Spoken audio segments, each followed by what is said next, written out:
এবার হতে পারে বাংলাদেশের সাথে যুদ্ধ। জেনে নিন কারা করতে যায় বাংলাদেশের সাথে যুদ্ধ। বন্ধুরা, বর্তমানে সোশ্যাল মিডিয়ায় অনেকেই বলছে বাংলাদেশের সাথে নাকি যুদ্ধ হতে পারে, কিন্তু বাস্তবতা কি? আজকে আমরা সেটাই জানব।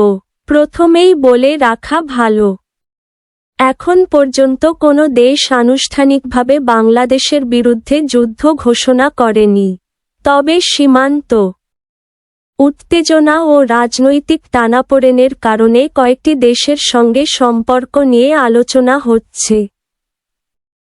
সবচেয়ে বেশি আলোচনায় আছে মিয়ানমার, কারণ মিয়ানমারের রাখাইন অঞ্চলে চলমান গৃহযুদ্ধের প্রভাব বাংলাদেশের সীমান্তেও পড়ছে।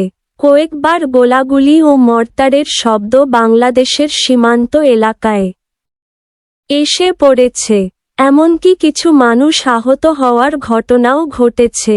এই কারণে বাংলাদেশ সরকার মিয়ানমারের রাষ্ট্রদূতকে তলবও করেছিল।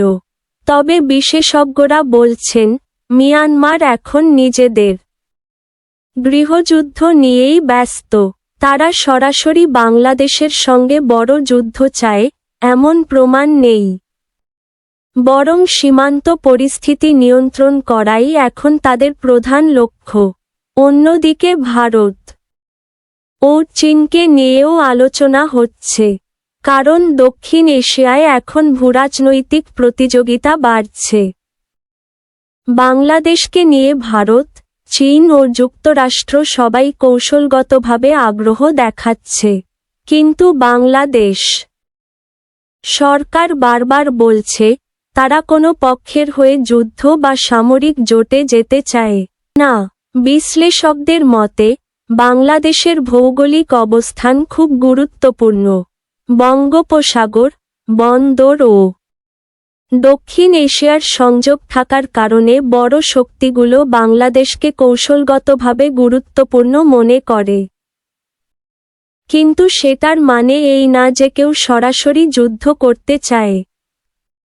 সবশেষে বলা যায়, বর্তমানে বাংলাদেশের সবচেয়ে বড় চ্যালেঞ্জ হল সীমান্ত নিরাপত্তা ও আন্তর্জাতিক ভারসাম্য বজায় রাখা। যুদ্ধের গুজব ছড়ালেও বাস্তবে বাংলাদেশ এখন কূটনীতি ও শান্তিপূর্ণ সম্পর্কের পথেই এগোচ্ছে।